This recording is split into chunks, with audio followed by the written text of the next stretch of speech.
Hello and welcome to the Master the Container Security Model. I'm Guillermo Palacio, Product Analyst at Sysdig.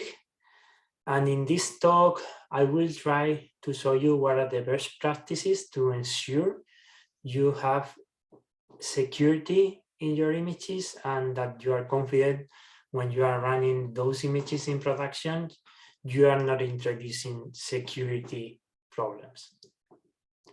What is the agenda for today? We will talk about a little about the container security model, why you need to start shifting left security and start looking to security as soon as possible, and what are the best practices that you can follow in all the different software development lifecycle phases to avoid security problems as soon as possible.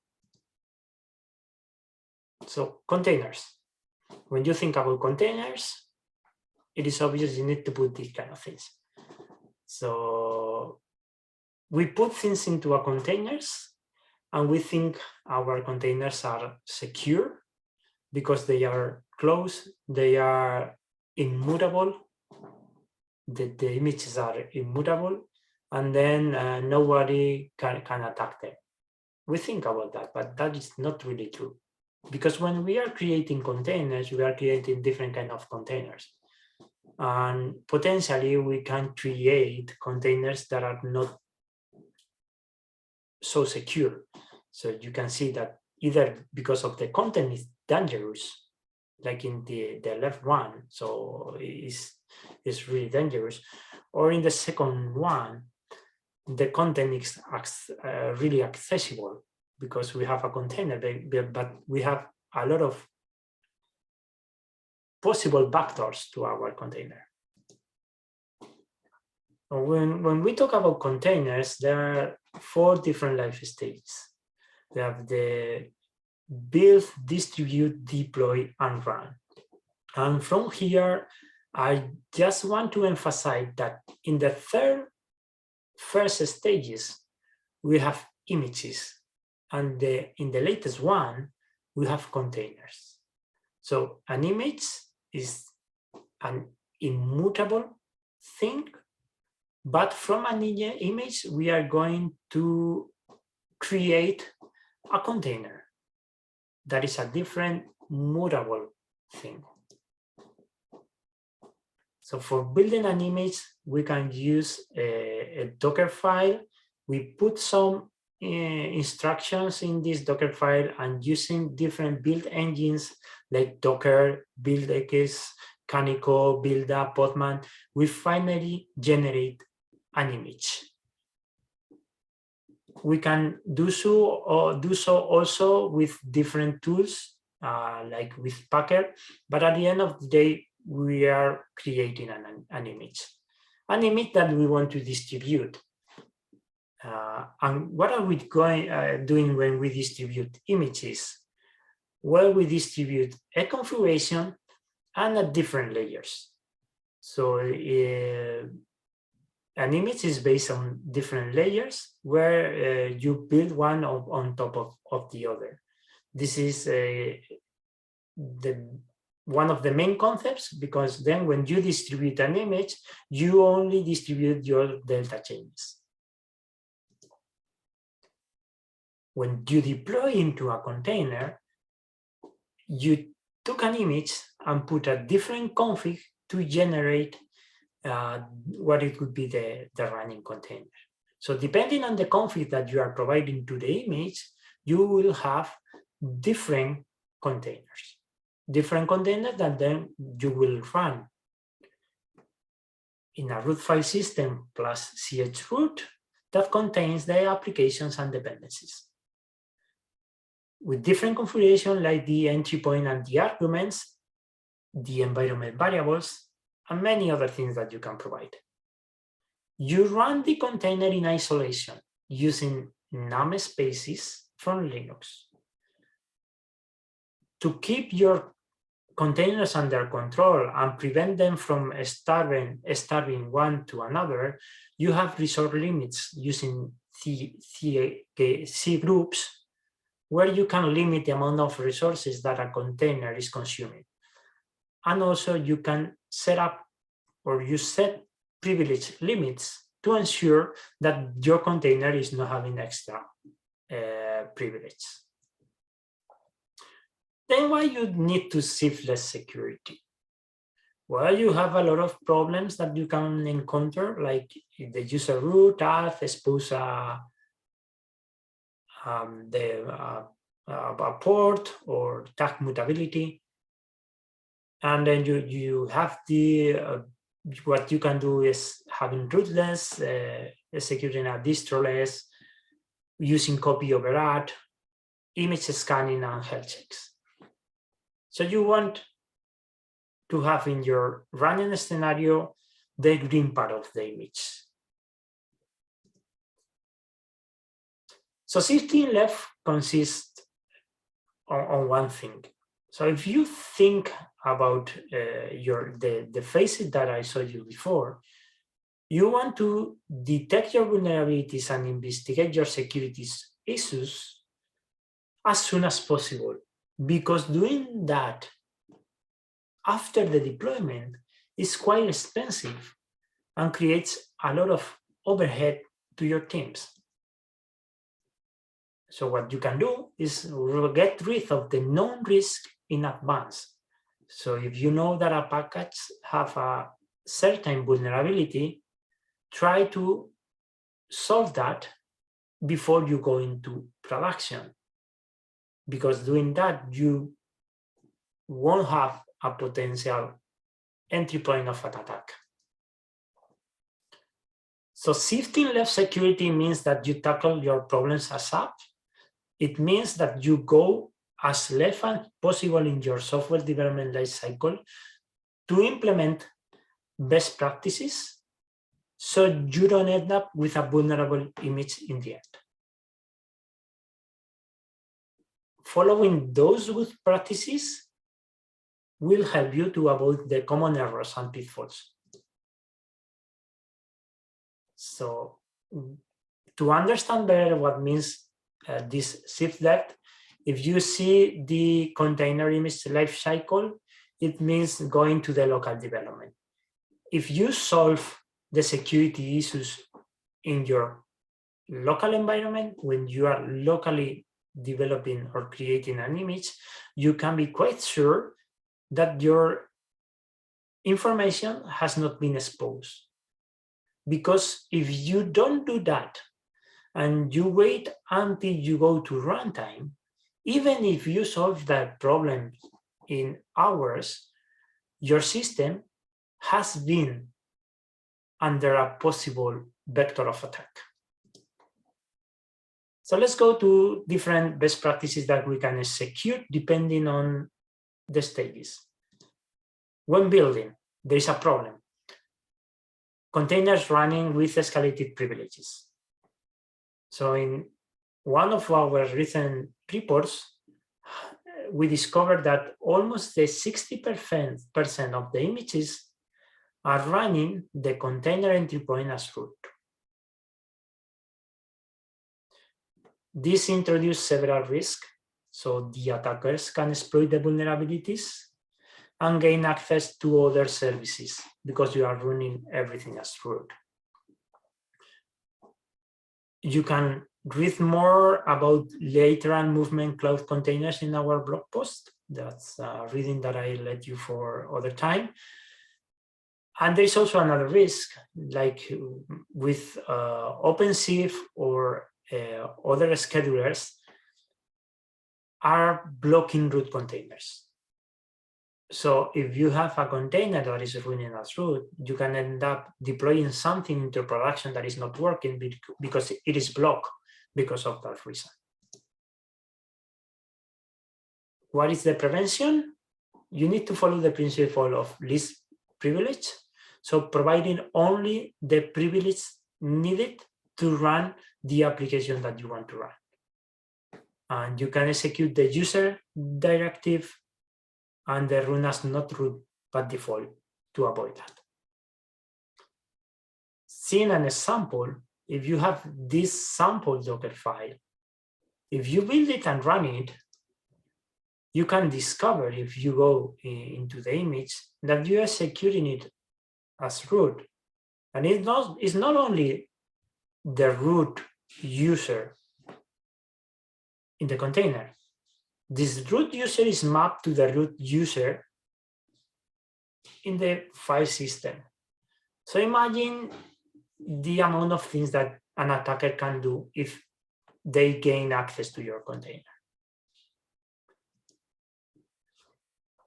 How can you run as not root is by introducing the user 1000, for example, but you can introduce any other one. So you change the user that is running the entry point. What can be one of the problems? That if you only change the user that is running the entry point, if it is accessing a file that was created by the user root, you will have these kind of problems, like the permission denied. How to solve this is not by executing your container as root, because that will introduce problems. It's by changing the ownership of the folder containing the files that your endpoint is going to access. So you just execute the chown command to modify. And then if we build again the image, we run it and we inspect it, we can see that the access log now is generated by the 1000 user, and that the entry point is being run with the 1000 user. So we cannot access any other content under root either in the same container. Then we have the attack surface. There is a problem including unnecessary packages or exposing unnecessary ports into your image. What is the problem? That the more packages you introduce in your images, the more vulnerabilities you will eventually discover. And you will be introducing components that are not under your control. How you can prevent that? Obviously, reduce as much as possible the attack surface of your image. So if you don't have a service being executed in your image, no one can exploit that service. So one of the first thing that you can do is don't use big generic distro images for running production. For example, Ubuntu. So if you run Ubuntu as it is, you're introducing a lot of things from Ubuntu. And you can see here an example of the vulnerabilities found by our tool when executing an image scanning. For example, there are things like the compilers or the package managers that you are introducing in your image that in running your application in production, you will probably are not going to use. So if it is not there, nobody can attack it. We detected more than 100 vulnerabilities. So one thing is that the official images might not be the best fit per se. Regarding security and minimalism, because probably or sometimes they might not be updated, and often they can include extra packages for general use cases that you are not going to use. So try to be minimal in your base space. So using, for example, Alpine versions, you can use the from scratch images or the distroless images. So the distroless images for Debian, for example, is just a basic set of packages, just with the required libraries that you need to run a binary.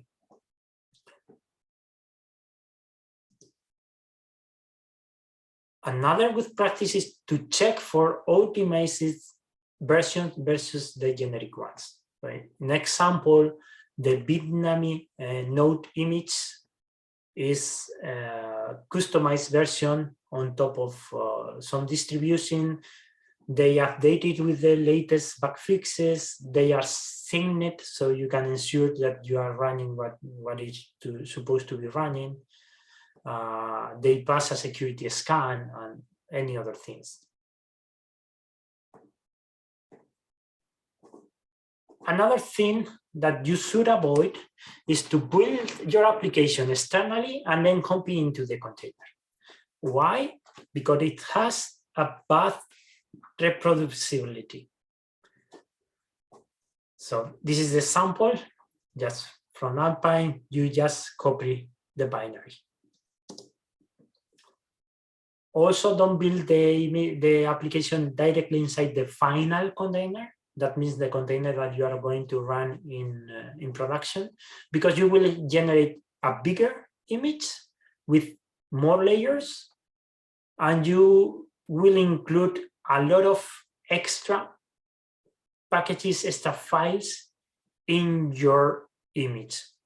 So you either will need to review everything to see what is needed and what is not to remove it, or you will include more packages to your attack surface. What is a good practice is to use multi-stage builds. This is an example where you build your application in a container and then copy the binary in the final one. Why multi-stage builds are a good practice? Because you can have reproducible builds in different laptops, for example, in your developer laptops, because you always have the same build environment. And then you have a minimal image size for the distribution one, because there is only the binary there. There is only what you need to execute that binary. This is an example of a more complicated multi-stage build.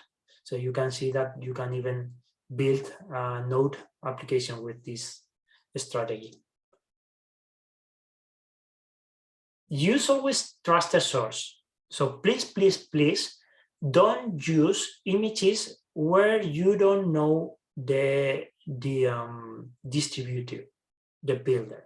So this is an example of an image. What are the problems? That you can inherit all the problems and vulnerabilities from that image. You don't know the owner who built it and published that image. You don't know if it is updated regularly with the lasted security patches. You don't know how it is built. And you don't know if the published version of the Docker file is the one that was used to generate the image. Because thinking about an attacker, they can put an image and put the Docker file together, so you feel safe because you can review what the Docker file is doing, and you think, okay, it is okay because there is nothing harmful in that image. But then the image is a completely different one, and it can have a lot of vulnerabilities or malware that this attacker can use when you run it. So prefer the verified and official images from trusted repositories. And when using custom images, if you think you want to use a custom image than a developer is publishing in GitHub, for example, then check the image source, check the Docker file, and build the container using that Docker file. So you are sure that the final image that you are generating is the one generated from that Docker file. There is also another problem that is leaking the credentials or confidential information, because an attacker can use the leaked credential to access your systems. How to prevent from that is don't include that data in your image. So don't include hard-coded credentials, and don't add credential files or secrets in your environment variables in your Docker file. Why? Because if you execute a Docker inspect, for example, you can see here that it's really easy to see what is the secret for the secure API token, for example. If you execute the image and you execute a cut over the file that you added, you will have the credentials. Even if the file is removed. So don't forget that we are working in images are layer images. So each command that you execute in your Docker file, it creates a new layer. So if you remove the file in a latest layer, that doesn't mean that you are removing it from the previous layer. As an example, if we run the image that we previously built and we try to get the credentials, they are not there because, as we said, we remove it in a later layer. But then you can copy the image. Let's copy with Scopeo. We can investigate the index so we can see the layers and we can detect this specific layer. At the end, we can go to the file system. The layer is a tar. We can uncompress the tar, and then we can see the file there with the secrets. Another good practice is don't leak files from the build context. This is a common case where when we build an image, we provide the current directory as the build context. With the point parameter, we are providing all the files in your build context to the Docker daemon. So you can copy any confidential file or unnecessary files in the container that you have in your build context.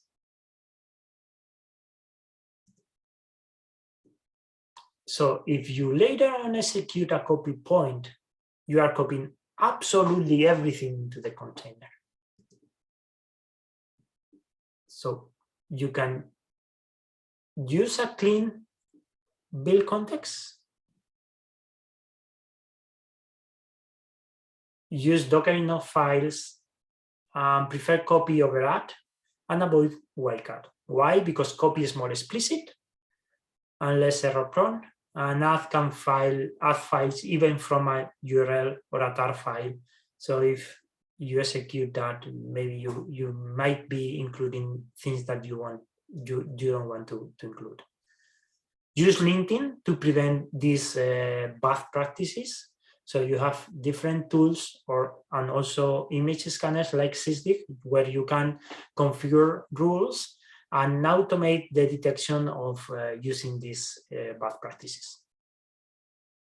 Use image scanning on different stages, because with that you will detect the known vulnerabilities.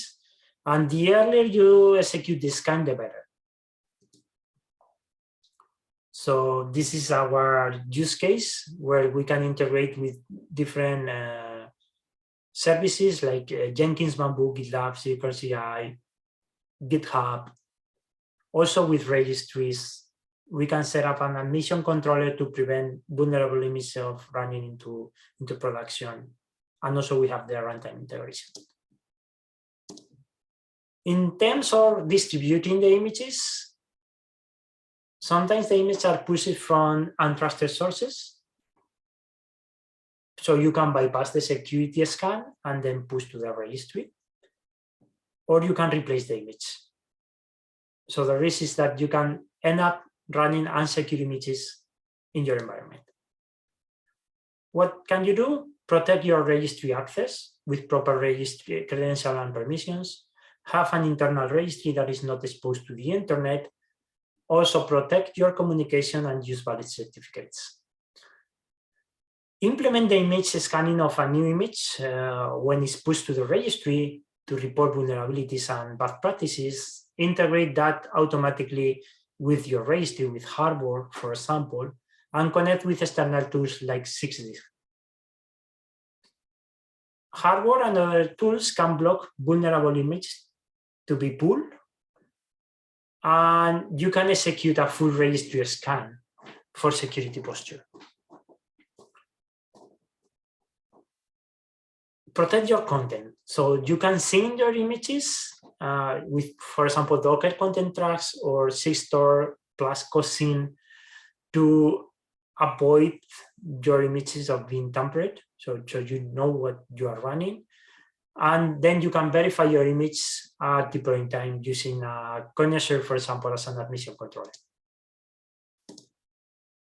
When you deploy, remember to not use unnecessary privileges. So at the end of the day, the orchestrator or the runtime environment has the last word to say who is running the container as an effective user. So make sure you are not using root there. So you can use in OpenShift for simplified permissions. So in this case, if you try to run with a different user, the previous example, you see that you have the problem.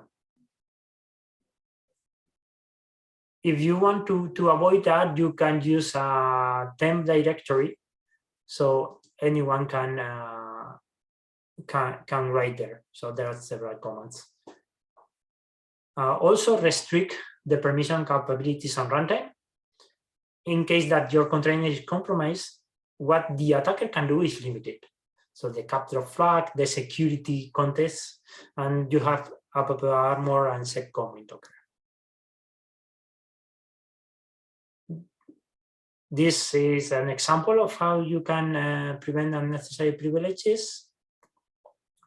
And if you think about shifting left with things like, in this case, a policy that is part of Sysdig now, you can see that we can detect in infrastructure as code that you have a potential problem as run as not root is set to true. So you can detect that on the build time and then create a pull request to solve that problem and change that to false. You can execute the rootless containers. Different examples and documentation that you can do there. So this is to avoid this mapping from the standard we use inside and outside the container. More information about mutant tags you can see here. I really recommend you to see this talk from Álvaro. So new vulnerabilities are discovered daily. So even if your image is not changing, maybe the vulnerabilities in there are changing. So don't use outdated images. Stick to the latest security patches. And you don't always need to go to the latest version because a latest version can introduce breaking changes. So runtime vulnerability assessment is key. So re-evaluate scanned images when they are running to know that if you have new vulnerabilities or not, and then update often plus a version strategy to keep your system up to date.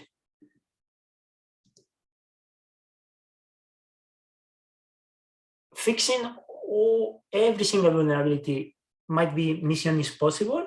So you need to evaluate the risk about severity, exploitable, and environment metrics. This is critical.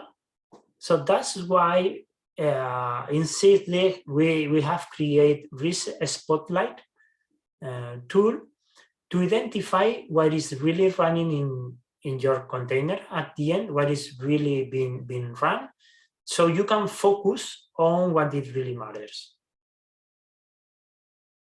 You can also use tools like Falco for runtime threat detection. This is just not about vulnerabilities, but it's about the behavior of your container to check if there are patterns that are suspicious. You can then create rules to detect the exploitation and respond as soon as possible to that. So with that, hope that you can start implementing these best practices in your systems and that you end up having more secure environments. Thank you very much for seeing.